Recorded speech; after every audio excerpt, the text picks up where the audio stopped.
Here we go, everybody. Episode 129 of the Teaching Tax Flow podcast. Welcome back. If you are a new listener, welcome to the party. So let's get into it today. We are going to look at estate planning 101 with a great guest as always. But before we do that, let's take a brief moment and thank our episode sponsor. This podcast is sponsored by Reps Tracker. Are you a real estate investor who is bogged down with the huge tax burden? Real estate investing can open the door to powerful tax benefits. Reps Tracker can streamline the process of accelerating these opportunities. To take advantage of a special TTF community discount, go to teachingtaxflow.com/reps, R-E-P-S, and use the code IFG. Better yet, click on the link below in this episode's show notes to go directly to the Reps Tracker sign-up page. Hey, everybody, and welcome back to the Teaching Tax Flow podcast. So obviously, we get all of our topic ideas from community members, emails, text messages, private Facebook group messages that kind of just come to us randomly from the community itself. And this is one of them. So here we are. We're going to talk about estate planning 101. So really what that is, you don't want to hear it from me because I don't have all the answers. And that's the best part about what we do here on this show. Chris, I don't even think you have all the answers. So not only thank you for joining us again on your own show, but thank you for finding this great guest that we're going to introduce here in a moment. Well, my pleasure. It's always great to be back on the podcast. And one of the things with Teaching Tax Flow, we talk about we are the voice of tax planning, and we talk about legally and ethically reducing the tax someone pays in their lifetime. That is our mission. The thing is, a lot of people just think that means income tax, right? But ultimately, estate tax is a huge revenue generator for the federal government. Not as much maybe anymore with some of the Tax Cuts and Jobs Act changes, but we've got some serious, challenges to navigate through in the future. And without the proper, we've got people now going mainstream with income tax planning, but estate tax planning could be just as important. So we are very happy to have a special guest. We had a previous episode just specifically on living trusts, but we're going to cover that and more today. Estate Planning 101. Really excited to have Court Pitcher from Legacy Lock join us. Court, how are you doing today? Doing great. Excited to be here with you guys. Sure appreciate the opportunity to be a part of this with you and your viewers and your audience. It's awesome. Thank you. Well, thank you. We know that you guys are sponsors of this podcast, but that has nothing to do with wanting to get you on this podcast. We are really excited. Can you tell us a little bit about, your history, how you got into this industry, and then I'll start asking some questions about estate planning. Absolutely, yeah. So 20 years ago this month, I actually had two good friends pass away unexpectedly. Very tragic events. They were separate incidences, but being close to both families, I observed some very interesting things. One friend that passed away, he left behind his wife, 3 young children, and she was expecting their 4th at the time. Oh, wow. But he and his wife had not really done any planning at all for themselves. And so as a result of that, his wife was obviously grieving and mourning his loss. His kids were as well, obviously, but because they hadn't done any planning, it forced her into trying to navigate some financial things and some legal challenges that were really difficult, and it just compounded the overall pain, if you will. The other friend, on the other hand, he was the exact opposite. He and his wife had been much more proactive and intentional in planning, and so as a result of that, that just the way that basically the path was already opened and paved for them to be able to transition, even though they lost, in her case, her husband, and the kids' case, their dad, it just was a totally different outcome. So that obviously motivated me and my wife to take some action and make sure that we do some planning for us and our family. And once we dove into that, I realized, man, I've got a lot of passion for this. And I really wanted to be able to help more people avoid what my one friend and his family went through, and help position other more people to be like my other friend, and have a good plan in place. And so that's what ultimately what led to me getting into this business. But then once I got into the business and started referring clients to, local attorneys and stuff, I realized that there wasn't a great solution for the masses. People weren't being served very well in that space, in my opinion. I found that there were a lot of gaps and holes that weren't being filled and completed, and so that motivated me and my partners to create a better solution that would be much more simple, and also that would allow us to make sure that we're doing a full comprehensive estate and legacy plan, and make sure that those holes, those gaps are filled properly. So that's what led to us partnering with some attorneys, and we brought in some software developers and developed our estate planning software technology, which we call Legacy Lock. And that for over a decade now, that has allowed us to serve people and families in all 50 states. So all of our documents are compliant and within the laws, specific to the laws of all 50 states. So it was great because it expanded our footprint and allowed us to, help and serve more people all across the country, and we've loved doing it. It's been great. Well, that you made a great point as far as from the estate planning perspective. There's a financial aspect. Luckily, my wife and I did our living trust. Gosh, we were in our yeah, 30s. I was in my late 30s. She was in her mid. But and the reason wasn't necessarily financial. It was what would happen to our children if something happened to both of us. So when you think about estate planning, I think the biggest misconception out there is you have to be wealthy, or you have to have a lot of income, or a lot of assets for estate planning to be important. And that's the farthest thing from the truth. And what I like about what you've created, and we'll kind of talk about that later on, is that it is something that your average income household can afford. Um, Hmm. it's peace of mind that people wait too late to do their estate planning, right? Trust me, you want to do it in your 30s, because when you're Yeah. in your 80s, it feels rather morbid, and it's something like it doesn't feel, not that I'm in my 80s yet, but it doesn't. I might walk around like I'm in my 80s, but it doesn't feel good. So Right. if you have minor children, or any children, man, there are so many nuances to this when you're talking about, um, you know, America now isn't the white picket fence in the 50s and 60s. We have second marriages, third marriages. We have people getting remarried in their 60s and 70s, and their entire estate plan was set up with maybe their previous spouse, and someone has adult children, and someone owns this house, and who there's just so many webs and interconnections that someone has to consider, that not just financially, but when it comes to estate planning. So I thought, are you seeing You're that also uh, in your work? yeah, absolutely.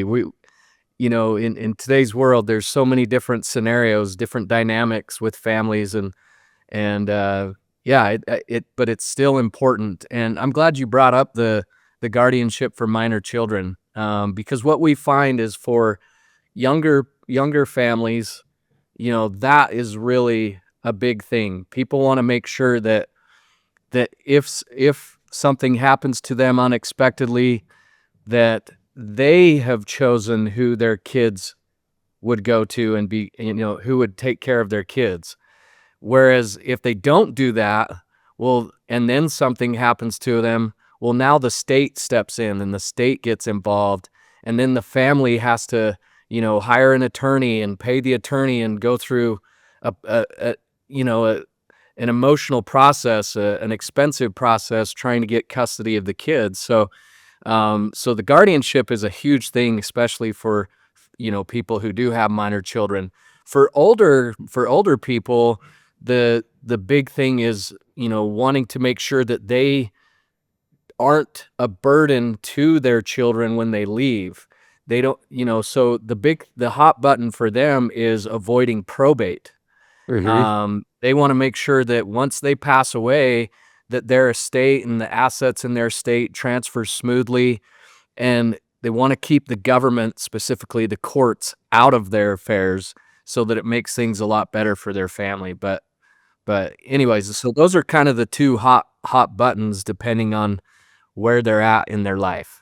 Well, So yeah, I had 5 kind of components I wanted to chat about. You already nailed one as far as the guardianship for minor children and understanding that you might have, if you have minor children, right, and you are parents, um, you might have someone that would be guardians for for the kids, or the children would live with if something happened to you prematurely. However, it might be a separate person that takes care of the finances, because sometimes you've got people that are amazing with children. You know they're going to get to the soccer, baseball, bowl practices. They're going to attend parent teacher conferences, but they're just not that great with money, and vice versa. And so understanding that different people could play different roles. Just in my practice, I feel that pain or that stress of, like, I don't know who's going to take care of my kids, because we don't really feel like they're super responsible financially, or, well, that could be two separate people, right? And whoever takes care of your children, there might be something, and obviously, life insurance could play a role as far as there might be something that allows that person that's going to take care of the kids maybe to add on to their property, or to maybe sell their property and get a larger property, and thinking through that. So, yeah, yeah, and you're hitting on another great thing, Chris. Like, um, we encourage, when we meet with clients and take them through our process, we encourage people to name their guardians, and we usually recommend they name a primary and an alternate, so they have a backup in place. But then we recommend having their successor trustee, the person that's going to handle the assets and the money and all that. We recommend that that's someone different than the guardian, because then there's accountability, there's checks and balances. Whereas if they name the guardian and the successor trustee as the same person, there's really no accountability. There's no checks and balances. That it's possible. I mean, you would hope it wouldn't happen, but it's possible that guardian, if they also have access to the assets and money, could use some of those resources for their own benefit. And so when I explain that to people, they're like, "Oh, I don't want that, because I want to make sure our assets are there for our kids, not anybody else." So I'm glad you brought. no, no, my pleasure. That's a great point, and I know. So I could already tell you we're gonna have to have Court back on in the future, because we're gonna have an estate planning 201 and some other interesting stuff. So I'm gonna try to keep it 101. But you mentioned something. One of the other components I wanted to touch on is understanding that the difference between a will and a living trust, and understanding that one is a directive, and yet the court system determines the distribution of your assets, and one is you controlling your assets. So, could you just give us the difference between those two documents? Absolutely. So a couple differences. A will takes effect upon death. A trust goes into effect immediately once the documents are signed and notarized. It becomes a living contract and an entity that you manage and control and can do different things with throughout your life. The other thing is, a will, even though it provides directives, it does not avoid, if all you have is a will, you're not going to avoid probate.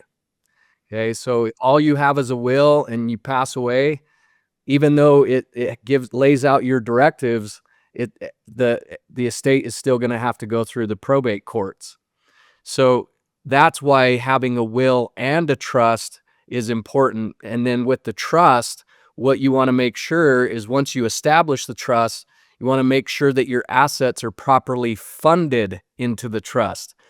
People ask me all the time, what does funded mean? What is funding? It just means to move or transfer assets into the trust. And as long as you structure that properly, then when you pass away, your family won't have to deal with the government. It'll completely avoid probate. So That's a that's a great very, point. very important step.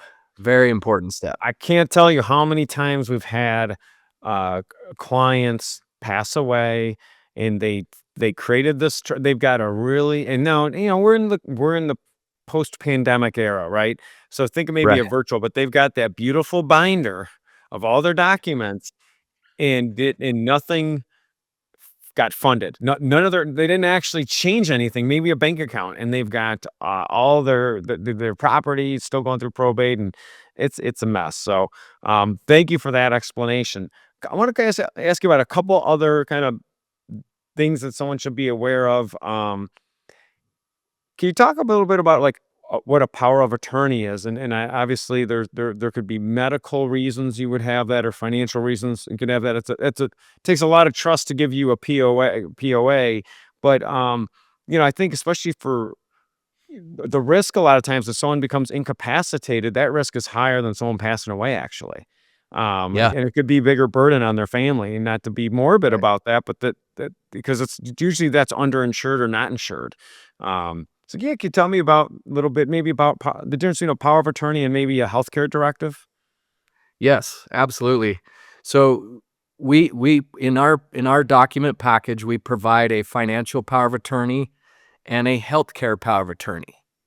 So those are used if first of all, those powers of attorney are individual documents. So, you know, a husband will have his own financial and healthcare power of attorney, and the wife will have their own financial and healthcare power of attorney.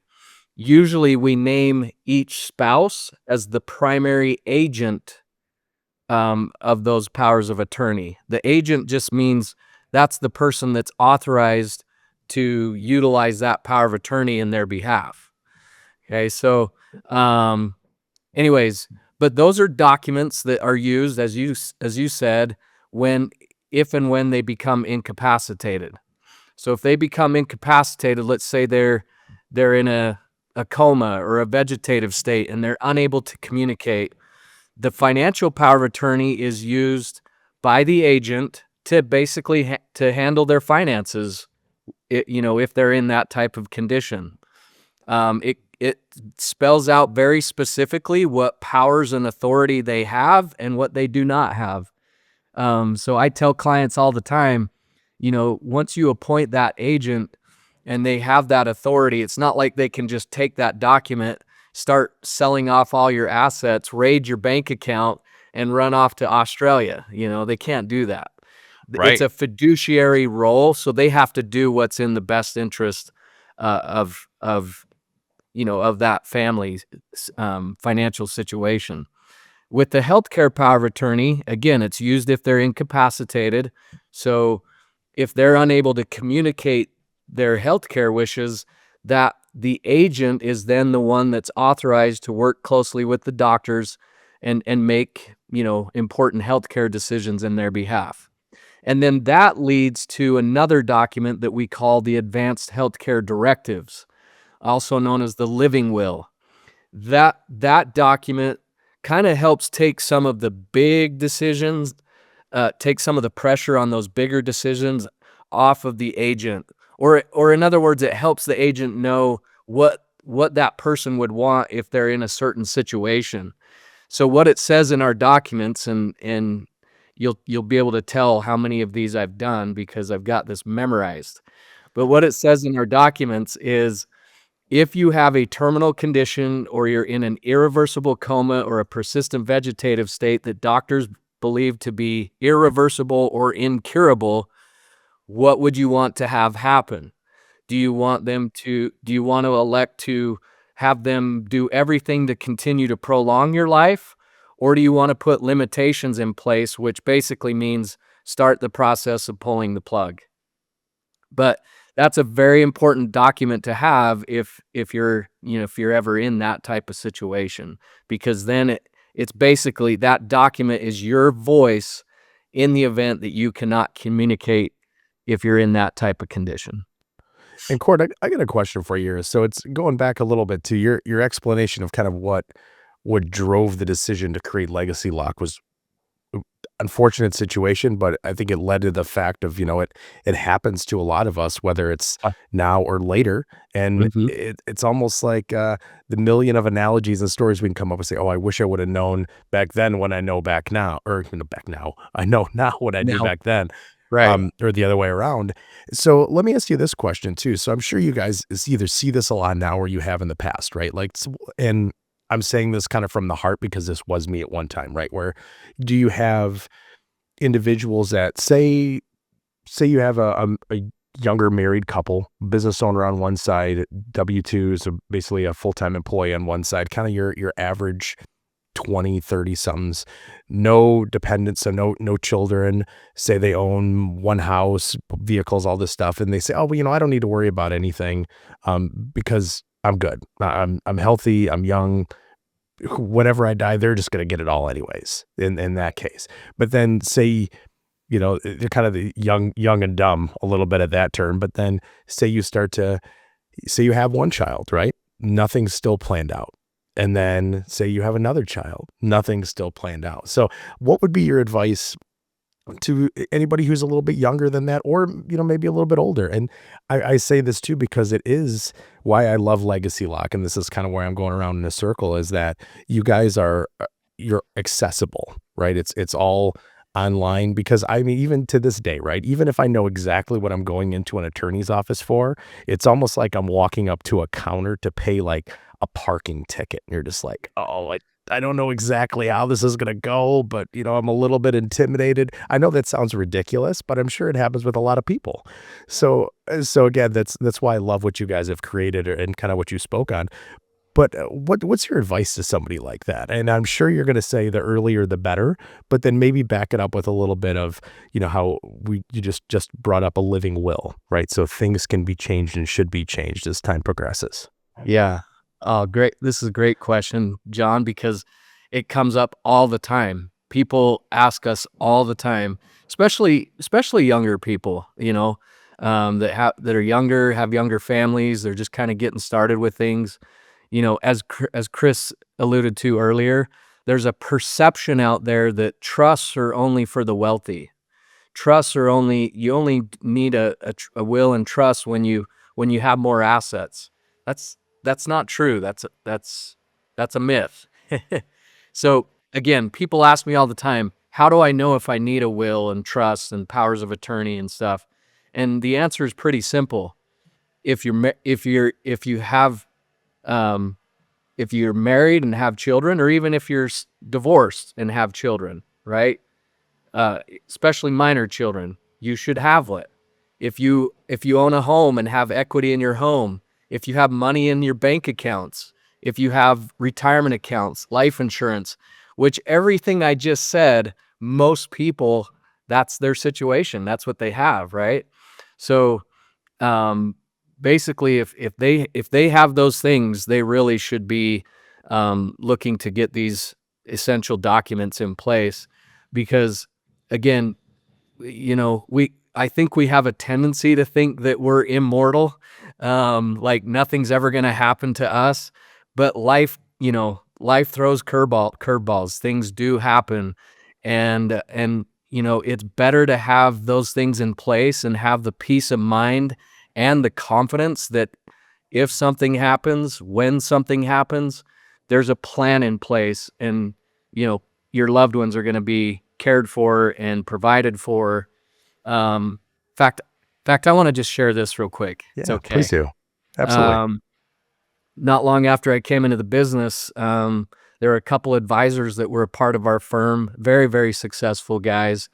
Got in they got in a tragic plane crash coming back from a seminar that they had done, and both of them were married and had children, and we had a big client event planned probably like a month or two after they had passed away. And we invited both spouses to speak at that event. And I was blown away just because it was so close, to to when their husbands had passed away that I just didn't think they would accept just because of how emotional things were, and but they did. And when they got up to speak, I mean, we're in a big, huge ballroom with probably over 500 people there, and they got up to speak, and I'll never forget that. But one of the guys, his wife said something I will never forget. She said, "I am so grateful that my husband practiced everything he preached to his clients because he did, even though he's no longer physically with us, he is still providing for our family." And that hit me so hard. I was like, man, that's powerful. That shows that he really cared about his stewardship, shows that he really loved his family. And thank goodness he did practice what he preached because it made a huge difference for her and her children. I mean, they've now been able to go on and do great things themselves, and it's all because of how he planned and that he, literally practiced what he preached. No, that's again, unfortunate situation, but fantastic Yeah. story that shows the power of it, right? And Right. yeah, you guys are not in the business of selling bubble wrap, so things don't happen to people, but you are giving them a plan because it will come eventually. It There, will. that solution hasn't hit us yet. Right. Yeah, stress is expensive, so you've got and to alleviate that. Wow. Well, I will couple more one more thing, and then I'm because we kind of talked about when someone would want to start the process of estate planning and have a living trust.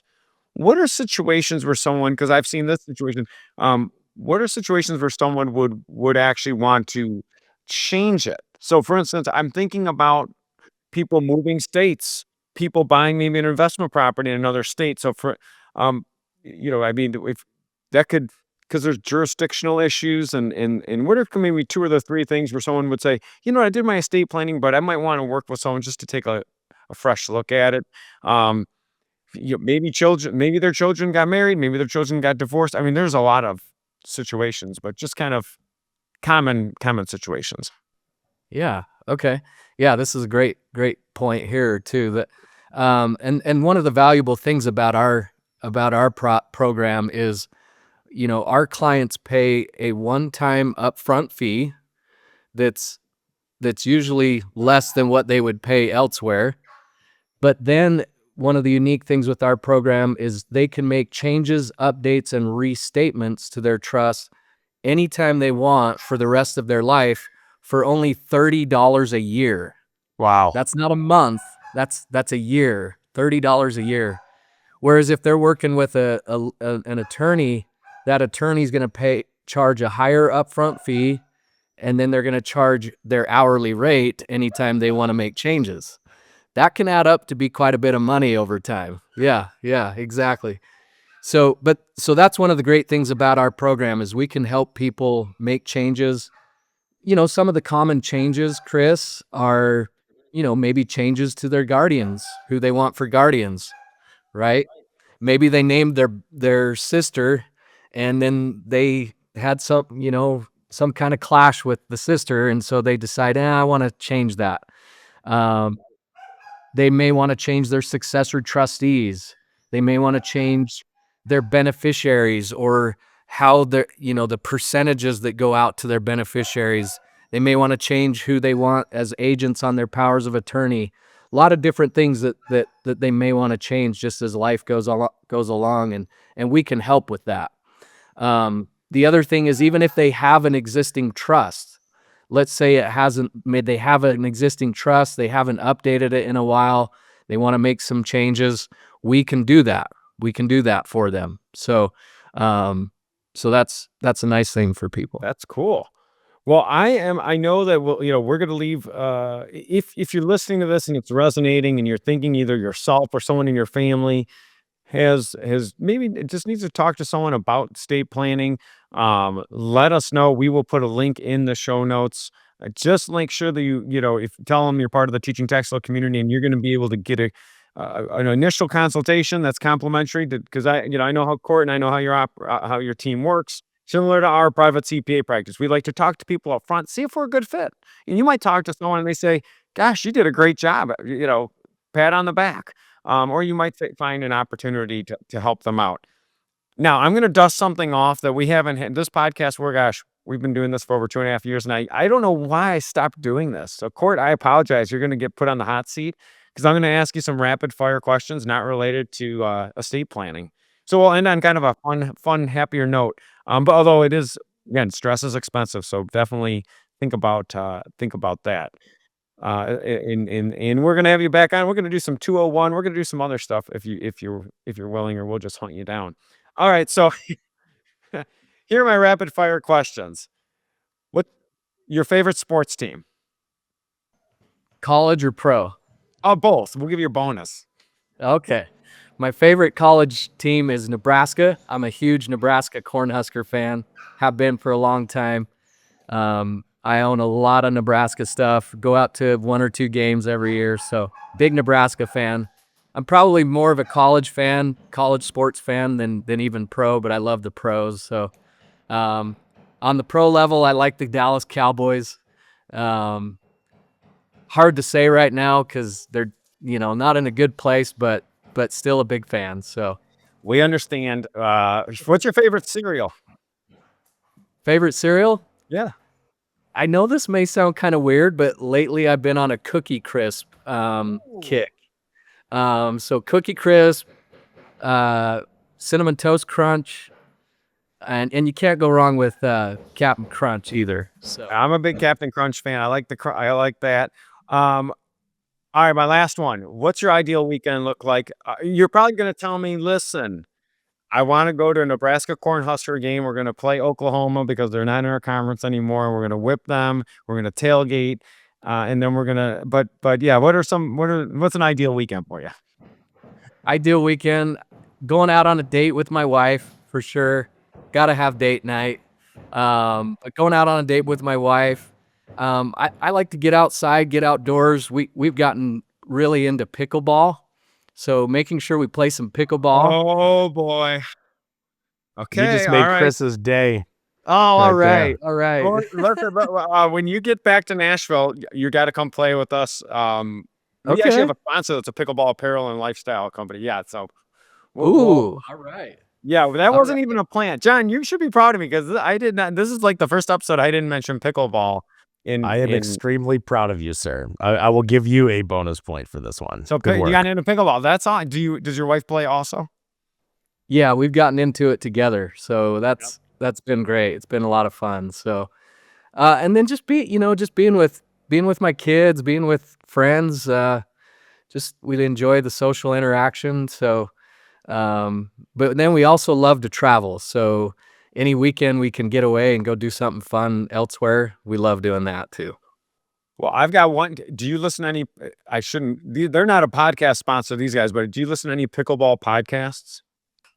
No, I don't. Okay, I found there's a couple that they're not too many good ones. There's one called 4.0 to Pro, obviously talking about duper scope rankings, and I've mentally on the court, it's helped me take it up another notch. And they're only like 20, 30 minutes, and they're talking about either one specific shot or one specific strategy, and it's helped me not be as bad. Okay. Well, I would, I would welcome anything you're willing to send me so that so that I can listen to that and obviously want to better my game. So that would be great. All right. Well, you know what? I'm gonna cut this off because you guys will talk about pickleball all day, and I'm not only the dumbest guy in the room on this conversation regarding estate planning, but I'm also the worst pickleball player out of this trifecta. But yeah, Court, thanks for meeting us up and talking through this, man. We really appreciate your time. Thank you. This has been a pleasure and always an honor to be with you guys and share this valuable information with your community. We're very grateful. So Absolutely. And yeah, we'll have you back on sooner than you probably like. So we'll just keep hounding you until you do it. So I'd love we it. appreciate it. And for anybody that's listening to this as well, I think, Chris, you had mentioned a little bit earlier, look in the show notes here. We're going to drop some links in there. We'll put a link directly into Legacy Lock. You can go ahead and check that out as well. I'm really impressed with what you guys have. And usually I'm I'm a tough customer to please, and my wife would probably attest to that as well too. She's like, "Man, you are like nothing ever. You never give it a 5-star review. It's always like a 4.9. You guys are up there, man. So great job." And yeah, look in the show notes. Anybody that's listening or watching this, check that out. Check out those guys at Legacy Lock. Court, we'll see you soon. And for anybody that's watching or listening to this, here's a challenge for you. If you haven't planned yet for what we talked about, even if you don't go in and do it right now, just think about how bad it's going to be down the road for other people in your life if you don't do that. So that's kind of a little challenge there. I heard somebody say that maybe 2 weeks ago, not related to this, but I'm like, wow, that kind of hit me in the head. It's not the plan to fail the plan kind of deal, but pretty close to it. So kind of take that to heart, and we'll see everybody back here next week on the podcast. Different topic, different day, roughly the same time. Have a great week, everybody. The content provided is for educational purposes only. We encourage you to seek personalized investment advice from your financial professional. For all tax and legal advice, please consult your CPA or attorney. Investment advisory services are offered through Cabin Advisors, a registered investment advisor. Securities are offered through Cabin Securities, a registered broker-dealer. The content of this podcast does not constitute an offer of securities. Offerings can only be made through an offering memorandum, and you should carefully examine the risk factors and other information contained in the memorandum.